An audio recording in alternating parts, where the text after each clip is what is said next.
Type She Bleed is a comedy horror short film shot in Cambridge over 1 and 2 separate half days in April of 2021 for just £1,200. We had 4 crew members on set on the day, that being myself, writer, director, cinematographer and sound recordist, Simon Callahan as gaffer, Liz Gallagher as location manager and Laura Elmer as AD, and our 2 actors, Duncan Casey and Michael Geary. I was approached with budget for a short documentary film that I'd wanted to make during COVID, and when that didn't come off, Bill Bosser, the exec, came to us and said he would fund anything that I wanted to do. And I thought about what I had available to me and how I could get the highest amount of production value out of the relatively small budget that we had. And I remembered that I was friends with the Centre for Computing History in Cambridge, which is a computer museum and a charity. And I decided, well, that was my setting. And I had my 2 characters that would be played by myself and Duncan Casey. But when it came down to it, I realised that I'm not Sylvester Stallone or Orson Welles, or not even nearly. So it'd be best to get someone in. So we got the wonderful Mike Geary to come in and play the second character. Additional to that, in the post-production side, I did a lot of kind of motion graphics and animation compositing. I edited the film. Unbelievably, we had Rob Myers doing visual effects for us, who worked on the Avengers films, the Spider-Man, the Amazing Spider-Man films, the Iron Giant, worked with Phil Tippett and stuff like that. He knows us from our YouTube channel, and he contributed some stuff to the movie, along with Dan Lyles, who did our amazing poster, and also some digital matte paintings that we used for the film as well. Type She Bleed is an obsolete piece of gaming terminology used to describe the old type of game, usually adventure games like Cave Adventure or The Bard or Hitchhiker's Guide to the Galaxy and others, where you would be presented with text and a prompt and you would type what to do. Walk around, do this, that and the other. It also sometimes referred to the Sierra Online adventure games, the early ones, which are graphic adventures, but you still had to type verbs for your character to interact. And I thought, Type She Bleed is just a great title. It sounded a bit kind of Corman-esque or kind of tacky and schlocky, so I thought, well, I'll have that. So I went on the basis that I have actors available, I have a computer museum, and I think text adventures are kind of mildly creepy. Took it from there. The entire film was shot on the Blackmagic Pocket 6K camera with one Zeiss Cine lens. I used a couple of 50mm to go in for a few different shots.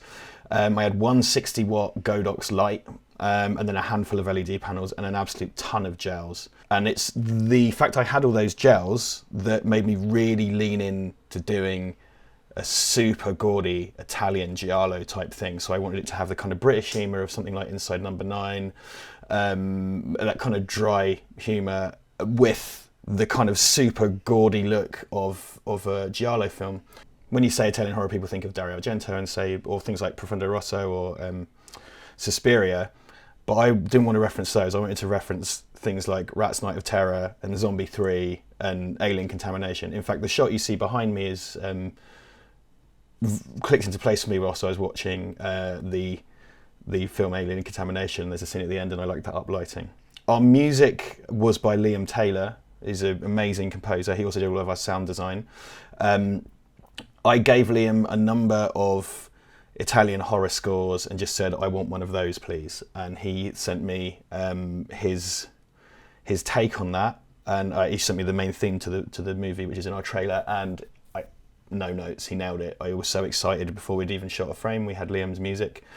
So it was absolutely incredible. And he's composed a number of tunes for the film and done all the sound design and the Foley and stuff as well to such a wonderful standard, really high standard. Nearly everybody worked for free. 1 or 2 people got paid. I certainly worked for free, and I put countless hours into the post-production and stuff like that. But we really want the film to look more expensive than it is. The idea is that the movie punches above its weight. So we want people to watch it and then say, oh, it cost this. And we hope that's kind of a surprise to people. I think filming it in the Computer Museum really gave it that kind of production value, as well as having professional actors. You know, Duncan is a very good friend of mine. I wrote this for Duncan, but he's done plenty of big kind of A-list movies and TV. Mike Geary is the same. He's done tons. I think he just came up with Outlander recently.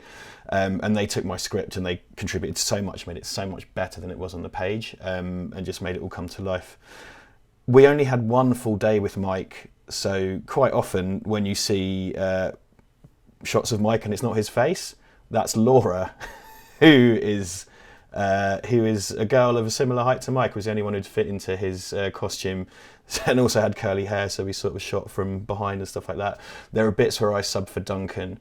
Generally speaking, if you see any sort of close-up or hands or items, that's in my house. We had a bit of green screen shooting as well in my old house, post-production a good 9 months after we'd wrapped on Principal.